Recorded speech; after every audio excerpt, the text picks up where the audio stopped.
First things first, please just introduce yourself, give us Yes, your name and title. I'm Sergeant Deborah Mynatt, DeborahMynatt. We're on day 8 now. Yes. Since Gannon's disappearance, tell us where we're at now. We saw a lot of activity yesterday and last night at the home. What's the latest update? So we are still continuing parallel investigations as well as search efforts for Gannon. Our number one goal is to find Gannon and to bring him home safely. We're not seeing as many, people out on the streets, as you will, as you did over the weekend. They were everywhere. Yes. What's going on today? That's true. So you might not be able to see the larger groups that we had out there, but just please understand that we do still have those search efforts continuing, and they might be more centralized, more concentrated areas, because that investigation led us to those concentrated areas. So just because you don't see the larger groups, you don't see the horses, you don't see the dogs or the search and rescue team, that does not mean that we are not focusing on this investigation. We're absolutely doing that. What could you tell us about having the crime lab at the family's house twice yesterday? First and all day, and then back at night. Mm-hmm. So the crime lab is used to, again, get pieces that's a part of the investigation, and that's what they're used for. So they're out there and they ensure they're doing this with the proper measures. They're using gloves, they're doing different things because they might come across something that might be part of the investigation. So it's very serious work that they have to do step by step, and that might be a need. Part of the investigation requested for them to be out there, and that's why they were there. Sergeant, what can you tell us about this video? So the Sheriff's Office will not be commenting or confirming any specifics of the video that was shared to the media. What we can let you know is that it is in fact a part of our investigation. Do you dispute the neighbor's description of what is seen in that video? We can't confirm any specifics. How big a piece of that video is in your investigation? So right now I can't give you a scale on how big one part is in comparison to another, but please understand again, any piece in this investigation is big for us.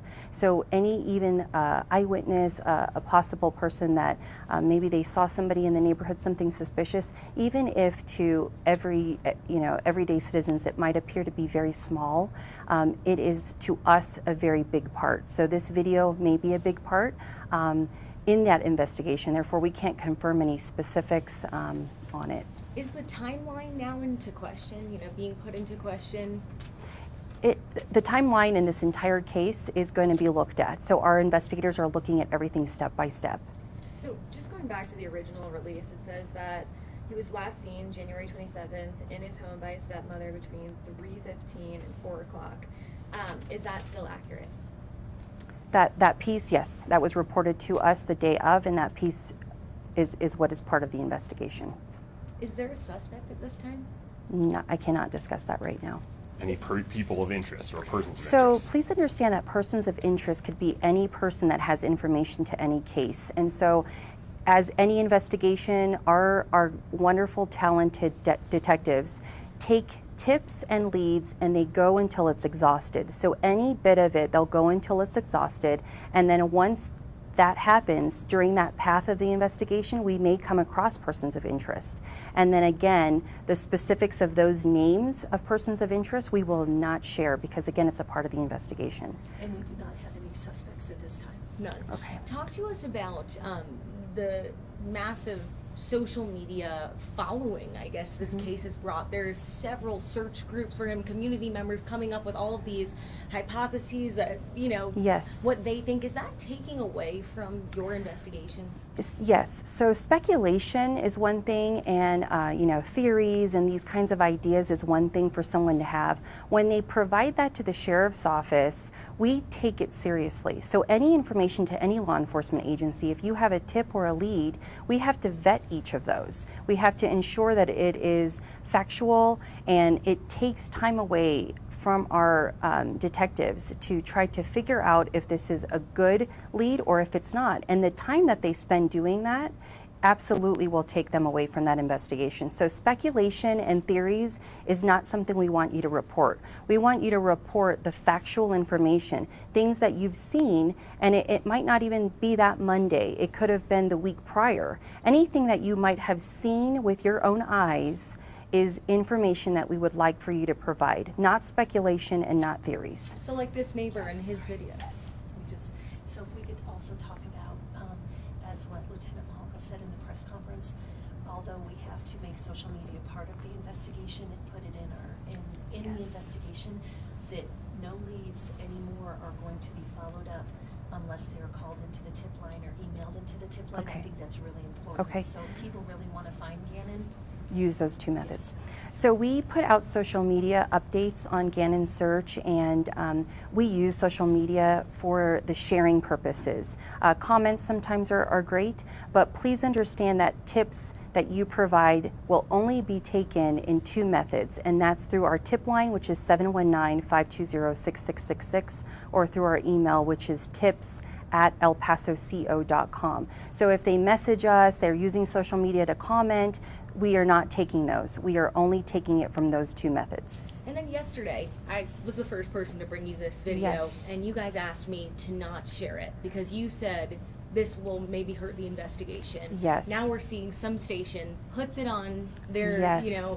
website. It's going everywhere. What's your take on this? And so we understand that media, you guys are great to work with, and we understand that you were the first that called us and actually asked us what we thought about it. And we truly appreciate the relationship that you built with us by asking us first before putting it out there. And please understand, we wanted that kept. We wanted that kept because it is a big part of our investigation. And to share it immediately, we hope will not be detrimental. We hope it will not jeopardize the investigation, but the reason we asked you not to do that was because there is potential for that. And as a law enforcement agency, that's the worst that we could do, is to purposely, intentionally jeopardize any investigation. So are you still asking us not to put this video out? Yes, if someone were to call me today and ask prior to putting that out there, I would ask the same thing. I know that you don't want to discuss the specifics of it, but as you mentioned, facts are important in this case, and Yes. how specifically the person who took that video describes this is a fact of the case. So a neighbor describes this video as showing the stepmother and the 11-year-old boy leaving the house. Several hours later, that stepmother coming back alone. Yes. Do you dispute that description of this video? And just understand, sir, so when we have factual information provided, if it's on a public forum, that could be scrutinized when law and order takes place. So information that is factual, if it is displayed to where we're seeking potential justice, we have to do it in an organized effort. We don't want that on a public forum. But if his description is wrong, you would want that out there too. If he's describing this as something that it's not, you would correct Yeah. us. So we're just trying to make sure that his description is accurate. And is it accurate? And again, I can't confirm the specifics in the video. I can't, and to tell you the truth, I haven't seen the video myself. I can't confirm it, and the sheriff's office as a whole will not be commenting on the video that was shared to the media. I have a couple of questions about the stepmother. I read that she rented a car on the day that he went missing. Is that accurate? And that's part of the investigation too. And is she still cooperating? Part of the investigation. Okay, so you can't Yes. say whether or not We she's won't. cooperating. I know before, I think you said that she was. And any bit of info that might be given may portray the wrong judgment, and we don't want to do that as the sheriff's office. Is he still considered a missing persons investigation, or has it become criminal? It is missing persons, endangered, because of those factors, again, with the weather, his age, and medication he was taking, and also the time frame. And so going into their homes, I mean, we saw obviously their video of Metro Crime Lab there and everything. Yes. What would you say to their community saying that this isn't criminal, but Mm-hmm. you do have investigators going in and taking evidence out of the home? Can you talk to that a little bit? And just as an example, we used a search and rescue dog who had a really strong scent, and we get pieces of information that might not be criminal, that might just lead to where he might be, those kinds of things. And so when we get those pieces of evidence, it has to be maintained and protected, and again, that's why we use Crime Lab. They're really good with that. They're experts in the field, and that's why we do that. So it might not be criminal, and there are some cases where Crime Lab is involved and it's not criminally involved. To all the people who are following this and praying for this young boy's return, just like everyone in the community is, Yes. I mean, is there anything that you can give us for an update for them? Do you feel like you're getting closer? Do you hope something will come up in the next few days? Just please entrust the process.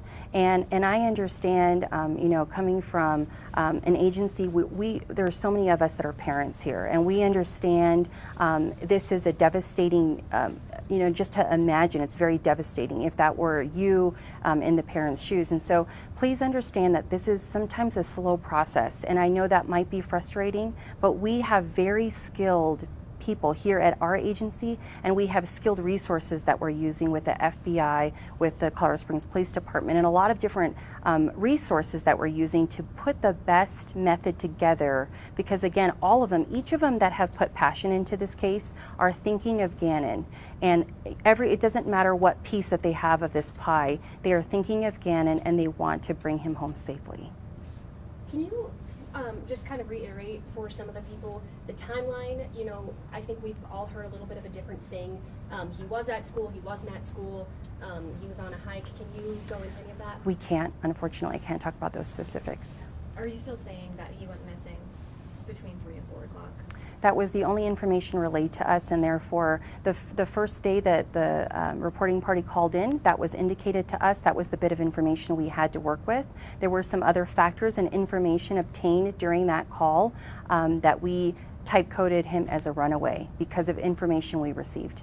But And that when reporting. Did you get that? When was he reported missing? That was the evening of Monday the 27th, which was approximately 6:55 p.m. And that was reported by the stepmother, is that correct? Yes. So that original timeline that was just asked about is based upon the Steps. initial call from the stepmother? Yes. Okay. If this video from the neighbor would have been released on Monday when he was still considered a runaway, would it have been in the public's eye? I'm not sure. Not sure. Are you guys, so you're still assuming, are you assuming he's dead or alive? I'm not going to comment on that at this point.